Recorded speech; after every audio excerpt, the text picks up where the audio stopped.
طيب خلونا نبدأ كده بالمؤلف. المؤلف طبعا هو معروف ان هو ده اللي بيخلق حاجة اسمها عمل، بيخلق حاجة اسمها صورة لحم ودم، بيخلقها على الورق طبعا، يعني مش يعني مش بيخلقها على الشاشة يعني.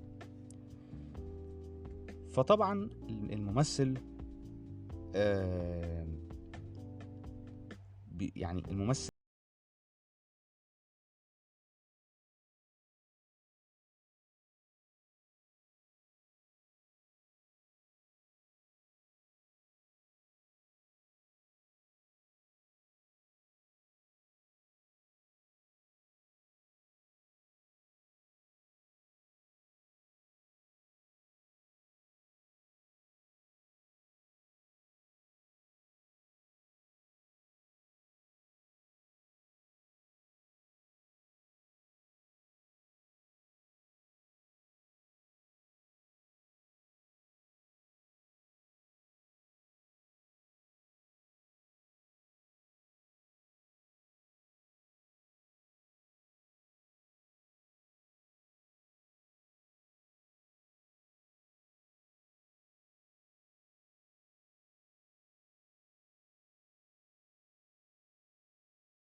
يعني ليه ناحيتين، ليه ناحية مع المؤلف، ناحية مع الممثل. الناحية اللي مع المؤلف طبعا هو بيشوف كل التفاصيل بتاعة القصة والزوايا علشان خاطر يوصلوا مع بعض لنسخة في السيناريو نفسه، نسخة كويسة ومرضية للاتنين، وان هما يعملوها يعني يعملوها بتفاصيل قوية. وانه طبعا المخرج ليه صلاحية انه ممكن يطلب مؤلف انه يغير حاجات او يزود في حاجات. فالصلاحيات دي لو المخرج قدر انه يستخدمها صح هيعرف يخلق كل شخصية مظبوط جدا، ويساعد كمان في ان هو برضو يعمل حاجة في الاحداث. ده لو مثلا عنده تحفظات يعني.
علاقته بقى مع المخرج ايه؟ وهو ده بقى السؤال، علاقته ايه مع المخرج طالما كل واحد فيهم ليه الاطار بتاعه؟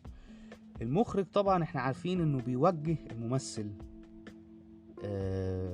بيوجهه ان هو يعمل الاداء ازاي، يعمل اداء الشخصية ازاي. وبيبقى مهم كمان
وانت بقى بتبدأ تثبت العكس بالأداء.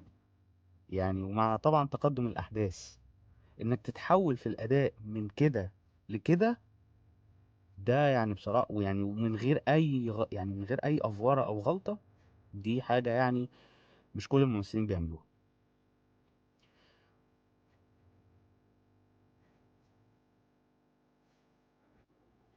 فالفضل هنا بيرجع لمين؟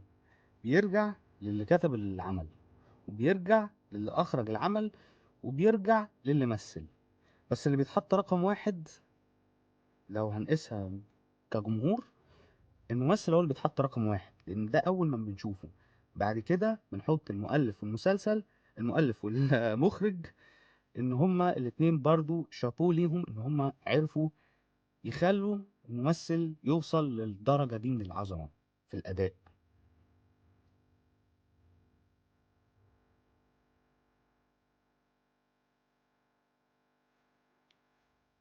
وبكده نكون خلصنا الحلقة دي من فيلم فاكتوري بودكاست.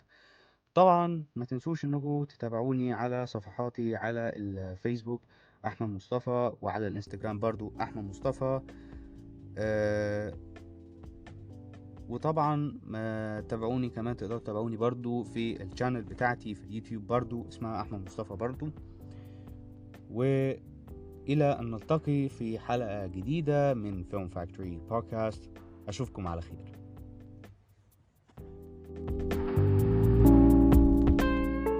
تقدروا تتابعوا حلقات فيلم فاكتوري بودكاست على مختلف المنصات السمعية اللي موجود اللينكات بتاعتها في الديسكريبشن، وتقدروا تتابعوا من عليها الحلقات اللي هتنزل جديدة كل أسبوع يوم السبت الساعة 9 بالليل بتوقيت القاهرة.